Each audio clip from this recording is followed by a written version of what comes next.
Hey, Rick. Okay, video's gonna be cut right there. Yeah, none of that stuff going on. Okay. So Douglas, how was your day today? My day was good. We had, Worked in the office and plowed snow. you were the only one in the office too. Yeah, nice and quiet. That's about the best time to get stuff done. It is. So, go ahead. Would Tell you- about the excitement there at the office. There was no excitement. That's why I got things done. That's right. Yeah. That makes for a good day. That makes for a good day. But we did get, what, about 8 ounces? 8 ounces. We got 8 ounces of snow today. Yeah, 8 ounces of snow. We got about 8 inches. I'd say good 8 inches, yeah, And that's pretty early for November to get that much snow. for sure. Too So, early. Hopefully that's the last snow till February. Well, if winter's as wet as the summer was, we may be in trouble. Nope, I'm not thinking like that. I'm going to be positive. And if I'm positive about it, Doug, it just won't happen. Well, I'm positive it will happen. Okay, so we've just wiped each other out there. Oh. So how was your day? My day was good. I relaxed here at the house. I did absolutely nothing. Nothing. That's a rarity. It feels good every now and then. It does feel good. Then by the end of the day, I was getting a little stir crazy. So We tomorrow, hopefully it's real nice out there. And You could have come out and shoveled snow. nope, no desire to do that. Yeah. That would have been enough to make me faint or pass out. I'm not used to that manly stuff that you do. That physical labor. So what are we talking about tonight, my love? Well, tonight is the 5 love languages. We read this book. When did we get this book the first time? I've given this book away to people and I had to rebuy the book. It was probably about 7 or 8 years ago. Yeah. So we had both had read the book back then. Now I finished the book once again and you got started on it, but you know, we know the gist of it. It's by Gary Chapman and it's the 5 love languages, The Secret to Love That Lasts. It's a really good book and I would recommend this for any couple that's married, any couple that is thinking of getting married, or any couple who would like to stay married. It's a very good book. It will probably be good for even single people to read, because even if you're going into a relationship, It would be nice to know it's these things. very good information to know.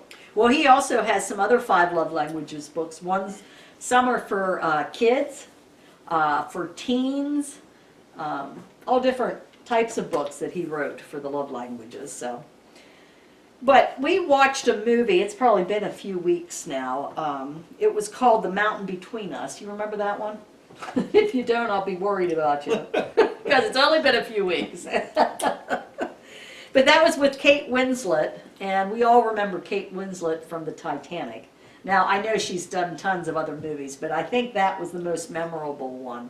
That I think that might have been the first time I've seen her in the movie. Would have been that. She would have been pretty young then. Her and, what's his name, Leonardo? DiCaprio. Yeah.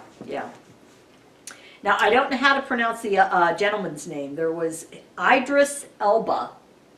I don't know. Close enough. He's a handsome black English actor. He's also a DJ and recording artist. I've never seen him in anything, but Kate Winslet plays the role of Alex in this movie, and he is Ben, is his name. So what happens is they're stranded together. They had a plane crash. They chartered, they hired, what's his face, one of the Beau Bridges, is it Beau Bridges, to fly them in this little charter plane to Denver. She's getting married, and this other guy is, Ben, he's going to do a surgery on a 10-year-old boy. It's like a heart surgery, but he's a widow. Ben is a widow. Hopefully none of you have seen this movie because I'm going to tell you the plot and everything. So if you have seen it, just kind of block this out. But Beau Bridges, who's the pilot, has a stroke. And of course it's while he's in midair and there's no co-pilot. He has his dog with him, and so when they crash, Kate Winslet has a broken leg. They end up keeping the dog. The dog survives, and then they go on this harrowing journey of going slowly down the mountain. They crash in the mountains, it's winter, it's snowing, Yeah. terrible conditions. Yeah, and it's just all about their survival. First, they're thinking they're going to stay at the plane, well, he wants to anyway, and hope that somebody else finds them. After a while, they realize that's just not going to happen. She ends up taking off by herself because she didn't want to stay there. Then he goes off to find her, and they continue down the mountain together after that. Well, what made me think of this movie was we're talking about the 5 love languages, and in the 5 love, I can't even talk tonight. In the 5 love languages, they talk about an in-love experience. So you figure this Kate Winslet, Alex, is going to be flying to Denver to get married, and this Ben is flying for an open heart surgery. Well, we didn't say that the reason they hired this charter plane was because the other plane that They couldn't get flights. they to couldn't Denver. get flights. So they would have missed the surgery and the wedding. But of course, we know now what's going to happen. This man and this woman are alone up in the mountains in a survival. And one of the things that happens is they end up finding an abandoned cabin, I would call Right. it. Well, these people haven't had food for a few weeks by now. She had fallen into cold water. She was, what, dehydrated or something? Or what was it that she had that she would have been really weak from? Well, she had a broken leg, Yeah. and they really haven't eaten too much of anything. They had a couple little things. And I think she was dehydrated because she hadn't been drinking, because she was unconscious from falling into this frigid Yeah, water. Well, yeah, it was definitely freezing water. And in like unrealistic fashion, what do you think they do in this cabin? They end up being intimate together. Of course, in movies, it doesn't make any logical sense because Lord knows they haven't had food, they haven't had baths. But that's what the in-love experience is like. You lose all sense of reality and rationality and everything. You're kind of like in Two Dogs in Heat is what it is. Wouldn't you think that's what it was? I mean, really. Well, it was a moment. It was, it was a moment. A moment. The woman was supposed to get married, Well, and within 3 weeks or a couple of weeks, she's already in bed with this other gentleman that somehow they have built this bond together in such a short time frame that just, they do that in the movies, which absolutely makes no sense. Did you ever see in the movies it looks like it's been going on for years and they've only been together for 2 days? Oh yes, You know, it's common, it's common. but I think it probably happens in the real world too. Well, apparently so, because he writes a book about the in-love experience. So, let me see where my notes are. You're on page 5 already. So eventually they end up, of course, getting rescued. And they start to go about their own lives. He goes back to his life, she goes back to hers. But you know, then they're going to find, she drops the fiance and goes to meet him. And they just leave it that they are in a romantic embrace. You know, they run to each other. They just got to have each other. It was quite a while before they got back together, though. wasn't Yeah, it? That's- quite a while in a movie. Might have been a month. I was thinking it was longer than that. I don't but know. I don't really know, but they did end up being together at the end, which pretty much when the movie started, you knew that You knew that was going to happen. So they actually lived 3 weeks together in conditions that weren't desirable. But there's no way they were in love in 3 weeks. That's the point the guy makes of this in-love experience. You're not in love. You think you're in love, but you're not. I don't know if he called it. It's infatuation or It's an emotional high, a euphoric. euphoria. Yeah, it's And I think we can all relate to that because we've all been through that giddy feeling. oh yeah, that happens in the beginning, and we're going to go down over that about your in love phase and everything. So, but first, talking about planes, the opening of the book is him talking to a fellow while he is on a plane. This is Gary Chapman. He's a marriage counselor, and he also leads marriage seminars. And the person next to him on the plane, they're going from Buffalo to Dallas, ask him what he does for a living. So he tells him. And then, Of course, the guy right away starts talking about Yeah, marriage marriage. and all these questions. yeah, yeah. So the first question that this guy asked him is, what happens to love after you get married? This guy has been married 3 times, and he said it was wonderful at first when they got married, but then it somehow seemed to fall apart. His first marriage lasted 10 years, his second 3, and his third marriage lasted 6 years. So before the marriage, he says, she was the most positive person I know, and then after the marriage, he couldn't do anything right. Do you ever remember a time of that seeming to be the case, that before the marriage, it's all lovey-dovey, hunky-dory, and then after the marriage, somehow that she or he is perfect goes out the window? Yeah, both of you change your. It goes out the window for both of you. Yeah, yeah, it's not that Reality sets in. reality sits in. Life happens. Yes, yes. And then he also talks about a lady who was 36 years old and had many relationships and had almost tied the knot several times. But she came into his office all excited after 3 weeks of dating a gentleman, and she's going to get married to him. She says, I know, it's crazy, but she just fell in love with him.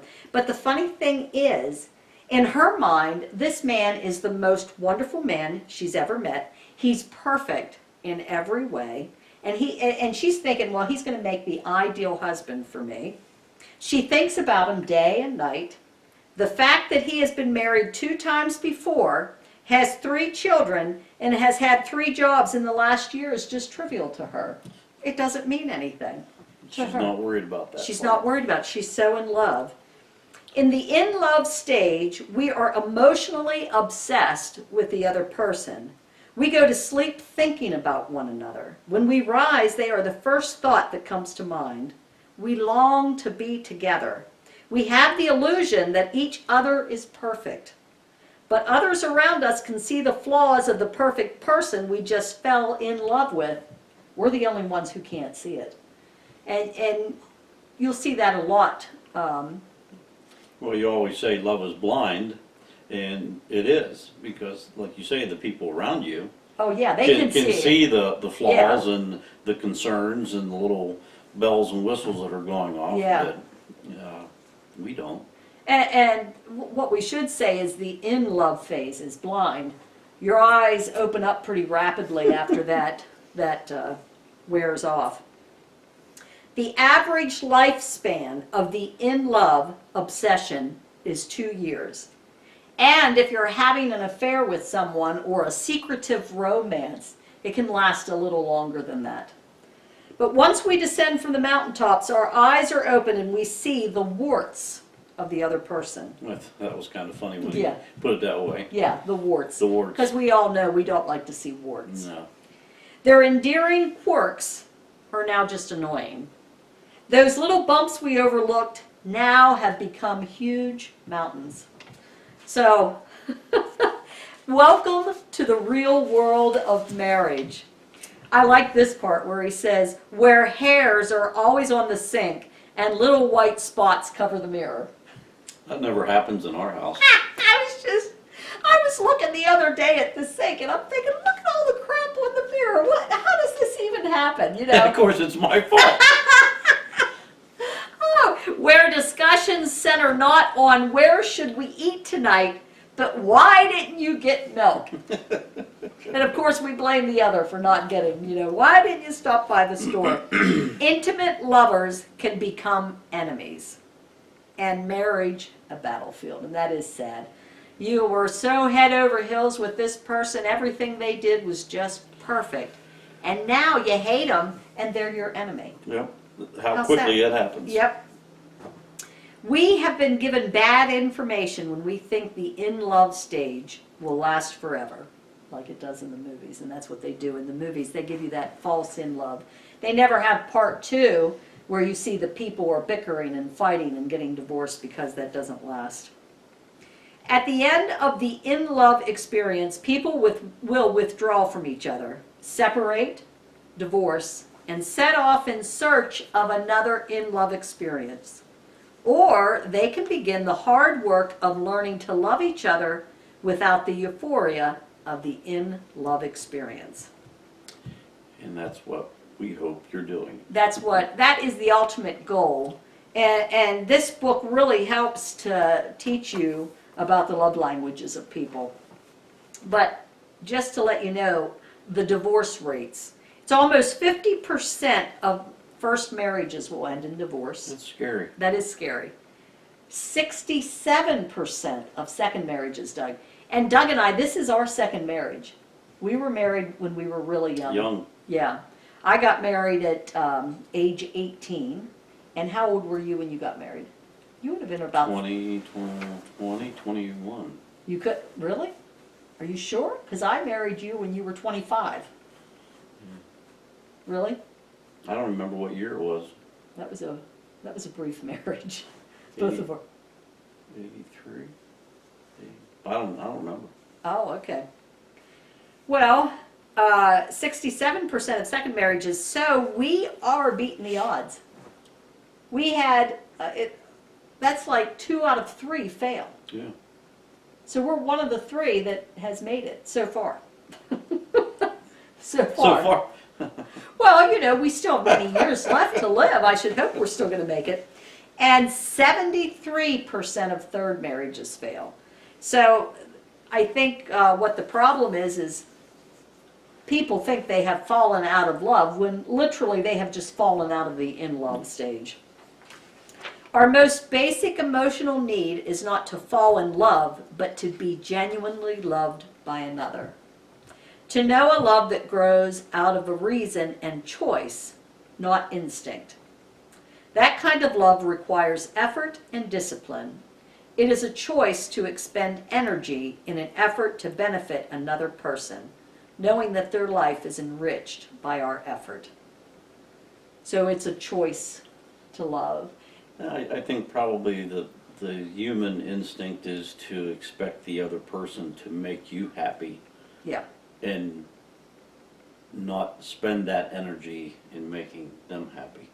That's It's true. probably more of a selfish thing. Yeah. I think we're all selfish at different times. You're a quite thoughtful man, though. You're very thoughtful. Well, The older you get. the older, yeah. Yeah. I can't say I was like that all the time. No. Well, neither was I, for crying out loud. I mean, we both were selfish. We were both tired too, though. Life. That's a good excuse. We were tired. We so were just selfish. tired alive. In fact, true love cannot begin until the in-love experience runs its course. So if you're out there and you're dating someone and you have only been dating for a year, you're still in the in-love experience. You don't really know if this person truly loves you, or you don't know if you love that person until at least 2 years has run its course. That's the odds. That's the odds. And we got married, we married 11 months after we started dating. So we were still in that euphoric state, and then the next year we found out we were pregnant, and then life was just one happy thing after another, wasn't just it? went sky high from there. Yeah, those In a lot of ways it those did, but endorphins were just as Yep. Then we really noticed the spots on the mirror and the Yeah. hair in the sink. Here's a question to think about. Can you pinpoint a time in your marriage when reality set in, and how did this affect your relationship, for better or for worse? Can you pinpoint a time? I'd have to think about that. we were on our honeymoon. Funny. I'm trying to think. I think at different stages of your marriage, you can pinpoint reality hitting. It probably, without giving it a whole lot of quick thought, it was probably after, it has nothing to do with Zach, but it was probably after Zach was born. Poor Zach. The fourth child, That really hit, didn't it? that change, of course, you had some some issues after having him, Uh-huh. and life was extremely busy with 4 kids. Our work schedule at that time was extremely hectic, extremely busy, so life was difficult for a while. Yeah, yeah, it really was. And, For numerous years, yeah, actually. and we weren't working too well together. No, we were just surviving each Basically, day, yeah, that's it, surviving. yeah. We were like just cohabitating, in the same house. There was no euphoria there. But we all need to be loved. But the thing is, we all need to be loved in different ways. So he has narrowed this book down to 5 different love languages that all people have. And a matter of fact, we took the test. We won't tell you what it was until the end.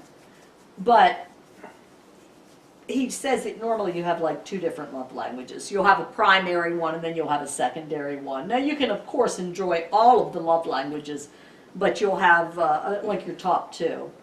And our top 2 are totally different. I mean, we are both. Yeah, we're on 2 ends of the We're like spectrum. on 2 different wavelengths here. But yet, here we are. We're together here. That's a good thing. Here's a question to ask yourselves. On a scale of 1 to 10, how full is your love tank right at this moment? I thought of this earlier today, but I'll let you answer first. And they're going to think about that too. Your love tank. If you would say from 0 to 10, what number would you say that you feel loved from your spouse? Now, too, this can be your boyfriend, girlfriend, whoever, but that you feel loved from a significant other. You asking me? Oh yeah, now it's your turn. I know what my number is, but I'm going to let you tell your number first. It's a 9. Really? Mm-hmm. Are you serious? I'm serious. Wow. That says a lot about me. She's good. I put 8 because I didn't want to, overinflate your ego. Gee, thanks. But no, and I think that is, but as I was thinking about the numbers, it's easier for us to fill each other's love tank when we don't have kids running around the house. True. When life isn't that hectic. Because we're not just trying to survive each day. We have time to focus on each other now. Whereas before there just wasn't any time. Not that but we didn't make the time. Well, that's the difference. Yeah, we didn't make the time. At that particular time, we didn't know what it was to be in love. We didn't know what it was to have love languages or to speak to the other's love language. We just didn't know. We didn't know, and so definitely made it a struggle. If we would have known then what we know and understand now, I think it would have been different. Oh, it would have been. And that's the thing with most of us go into marriage, we do go into marriage blindly. We don't know. And it doesn't even help. People will even live together before marriage, and they still end up in divorce. Actually, I think they end up in divorce at a little bit higher rate. Not sure why that would be, but that doesn't seem to help. You go in, especially as young people, you go into marriage not really knowing or being taught Now, any of this truly about relationships or loving somebody or what your role is as a husband, as a man, as a wife, and a woman. So it's Yeah. a learning process, and a lot of people, unfortunately, fail at it. well, the thing would be nice to know is that if everybody was forced to have this class in high school, teach them young that just because you fall out of that in love phase doesn't mean you've fallen out of love. Now you've just got to learn to love the other person. You just got to work at it. Yeah, you got to work at it.